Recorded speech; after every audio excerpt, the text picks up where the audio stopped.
to the party, have a real good time.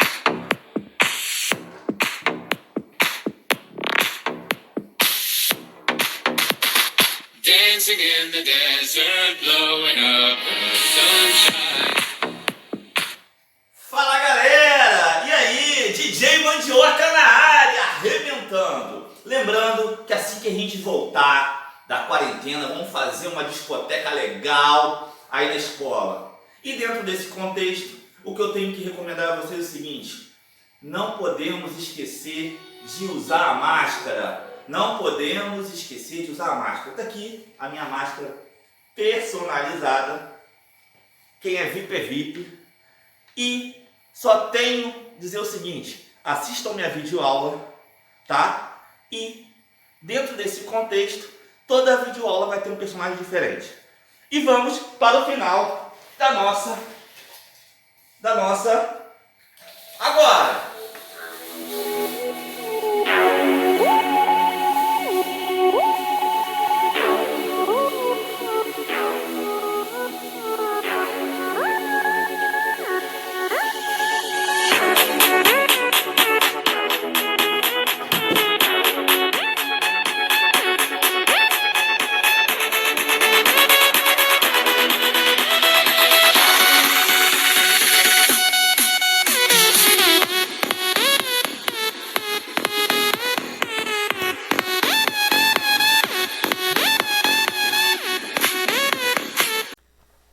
Fala galerinha, tudo bem com vocês? Vamos aqui dar início à unidade 2 da apostila 2, formas superficiais da Terra. A gente vai começar falando sobre as principais formas de relevo, tá? Então, a gente vai ver que existem 4 tipos de formas de relevo: montanhas, planaltos, planícies e depressões. E a gente vai explicar devagarzinho o que é isso, como que são formados esses relevos, como foram formados esses relevos. Primeiro, a gente vai falar sobre o relevo de montanha, tá? O relevo de montanha, ele é um relevo considerado um relevo recente, tá? Ele é um relevo que ocorre em regiões onde há choque de placas tectônicas, tá? Geralmente ele é mais pontiagudo. Só que vai surgir uma discussão, que é uma discussão muito grande, referente ao conceito montanha. Se a gente pesquisar, o conceito montanha é toda a área que apresenta altitude superior a 300 metros, tá? Mas tem autores que consideram que montanha só ocorre em áreas que acontecem dobramentos modernos, ou seja, choque de placas tectônicas. E aí, se você for seguir a linha desse autor, automaticamente você vai dizer que o Brasil não tem montanha, tá? Mas se você seguir a linha do raciocínio de que são altitudes superiores a 300 metros, o Brasil tem montanha. Então é uma discussão que eu trago para vocês. Não quero abrir muito essa discussão, mas só para mostrar a vocês a característica de uma montanha, tá? Então, assim, ela vem sofrendo, ela sofre, o surgimento dela sofre processo de erosão, mas a gente vai perceber que esse processo ainda não foi muito intensificado devido a ele ser um relevo mais recente. Já os planaltos são superfícies elevadas com ondulações suaves, como a gente já disse, são áreas planas e altas. Esses já sofreram muito com desgaste, tá? Com fatores externos do desgaste do relevo. Por que eu falo que eles já sofreram muito? Porque como eles são formas de relevo antigas, eles acabam sofrendo esse desgaste há muito tempo. Por isso que você vai ver que a montanha ela é mais pontiaguda e o planalto ele é mais aplainado no seu topo, tá bom? Planícies, tá? São superfícies aplainadas que elas são de origem o quê? A deposição, tá? Da matéria, dos sedimentos dos relevos mais altos, ou seja, das montanhas e dos planaltos. Ou seja, aqueles relevos, aquela matéria, aqueles sedimentos, ele acaba sofrendo o processo que a gente vai ver, que é o processo de intemperismo, ou seja, o relevo ele é modificado, ele é alterado, ele é desgastado e ele fica decomposto naquela parte mais baixa, formando as planícies. Já as depressões, elas podem ser classificadas de duas formas: depressões absolutas e depressões relativas. Por que eu estou falando isso? Depressões absolutas é quando ela está abaixo do nível do mar, ou seja, abaixo de zero. Depressões relativas é quando ela está abaixo da área do entorno e está acima do nível do mar, tá?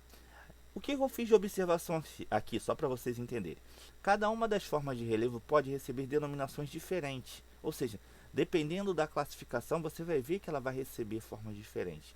Muita gente vai chamar pequenas montanhas de morro ou um alinhamento de montanhas de serra. Isso vai depender da classificação de cada autor. Aqui eu estou mostrando para vocês as principais formas de relevo. Só para vocês terem noção. Aqui, ó. Olha a diferença do planalto para a montanha. Olha como é que é mais pontiagudo. E olha a diferença da depressão absoluta, que ela é abaixo do nível do mar, para a depressão relativa, que ela está abaixo da área do seu entorno. E já a planície está aqui, mostrando. Tá vendo? Ó? O planalto foi desgastado e a planície está aqui. Tá bom? Aqui agora a gente vai começar a falar sobre agentes modeladores do relevo. Essa aula eu vou dividir em duas partes. Os agentes internos eu vou falar nessa aula e os agentes externos eu vou falar na próxima aula, na próxima videoaula, tá? Agentes internos são o que? São fenômenos que vão atuar no interior da superfície terrestre. Como assim no interior? Eles vão sair do interior para o exterior. Exemplo, o vulcanismo, na liberação, tá, do magma, o tectonismo, tá, através de choque de placas tectônicas, e a gente vai mostrar isso, e os terremotos ou abalos sísmicos, tá bom? Vulcanismo, tá? O que nós chamamos de vulcanismo? São atividades relacionadas ao vulcão, o vulcão entrar em erupção, tá?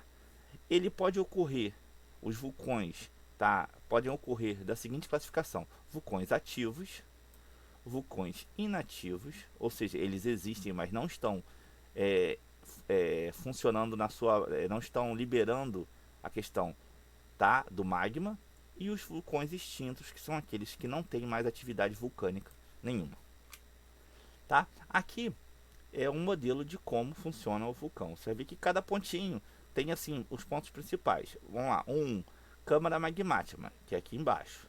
O número 2, a rocha, tá aqui. O número 3, tá? O número 3, a chaminé, você vai ver que é aqui, ó, ela começa a sair aqui. Aí você tem o número 4, que é o depósito de lava, que é aqui, que aí seria também a formação de rochas também. Se você parar para repensar, aí você tem o número 6, que é a fissura, que é essa parte mais aqui, ó, tá? Aqui também você vai ter também o depósito de lava. Você vai ver que aqui, ó, que aqui ele consegue também sair um pouquinho e solidificar. Aqui vai se formar o tipo de rocha magmática intrusiva, tá? Aí você tem aqui as partes mais externas, que são a cratera e a nuvem de cinzas aqui, e também a ventilação. Por quê? Você consegue perceber quando o vulcão está ativo ou não. Tectonismo. Tectonismo, ele está direcionado ao movimento de placas tectônicas, tá? O que acontece? Esses movimentos, vocês vão ver que eles vão ocorrer de três formas, tá? Movimentos divergentes, ou seja, quando as placas se afastam. Movimentos convergentes, ou seja, quando as placas se chocam. E movimento transformante, quando as placas correm em paralelo, tá? O que acontece? Quais são as consequências desse movimento? O afastamento de duas placas em sentido contrário. O que ele acarreta, tá? Expansão do fundo dos oceanos, abertura de uma fenda, por exemplo, a região do Rift Valley, que ocorre lá na parte leste da África, onde uma parte vai acabar se separando do continente africano, podendo formar um novo continente. A formação de dorsais oceânicas, a parte do relevo submarino, tá? E o distanciamento entre os continentes. Se você parar para olhar a teoria da Pangeia, você vai ver que o distanciamento dos continentes foi sendo feito, foi sendo formado vários outros continentes. Então esse primeiro movimento mostra isso. O segundo movimento, que é o movimento de convergência. O que esse movimento faz? Esse movimento, ele pode provocar vários tipos de coisas. Vamos lá. Primeira coisa, o que ele faz? A destruição de parte da crosta terrestre, tá? Você vai ver que é o choque, uma parte destruída. Formação de fossas oceânicas e cadeias montanhosas. Exemplo, as montanhas formadas através de dobramentos modernos, elas surgem aqui. E também a intensa atividade sísmica, tá? De tremores, e a questão dos vulcões, do vulcão está ativo ou inativo, tá? Esses dobramentos, como é que acontece? Esses dobramentos, eles resultam das pressões horizontais da litosfera, onde as rochas não oferecem grande resistência. Então, entre o mais forte e o mais fraco o mais forte vai subir por cima do mais fraco e vai modelar o relevo, tá? Eles ocorrem em diferentes eras geológicas, tá? E são formados em terrenos mais jovens. Por exemplo, como eu falei, não existe esses dobramentos modernos no Brasil, porque o Brasil é uma geologia antiga, tá? Isso aqui está referente a falhamento. O que é isso? São terrenos que têm pouca plasticidade e a camada rochosa, resistente ou rígida, elas se quebram. Então aí formam os falhamentos. Então você tem a falha inversa, tá? Quando uma baixa, a outra sobe. Você tem a falha normal, tá? Que é uma falha aqui, ó. Essa daqui, essa sobe e essa desce. Essa daqui fica mais ou menos assim, é uma falha normal. E você tem a falha transcorrente, tá? Isso pode... O que acontece? Pode gerar algum distanciamento. Por exemplo, quem já assistiu Falha de São Adrians já viu essa abertura que tem ali, tá? Aqui a gente está mostrando um pilar de como essas falhas geralmente ocorrem, tá? E aqui a gente vai falar sobre abalos sísmicos ou terremotos, tá? O que é importante a gente saber aqui? Que são esses movimentos tectônicos que vão provocar esses abalos sísmicos, e dentro desse contexto, aonde surge, como surge, onde é o hipocentro, onde é epicentro, só para a gente ter mais ou menos noção, tá? Essa magnitude é determinada pela escala Richter, tá? E as principais consequências são: primeiro, vibração do solo; segundo, abertura de falhas; terceiro, deslizamento de terras; quarto, tsunamis; e quinto, mudanças na rotação da Terra. Você vai ver que aqui tem uma falha, tá? Aqui vai ser o hipocentro e aqui vai ser o epicentro. Por que essa diferença?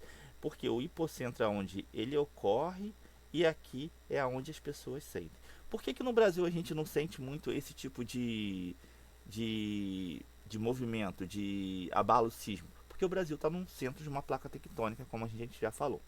Galerinha, espero que tenham gostado, tá? Essa foi mais uma videoaula. Na semana que vem eu vou colocar a segunda parte do módulo 2. E aí a gente vai trabalhando e vai passando exercícios sobre isso, tá bom? Um forte abraço, que Deus abençoe todos vocês.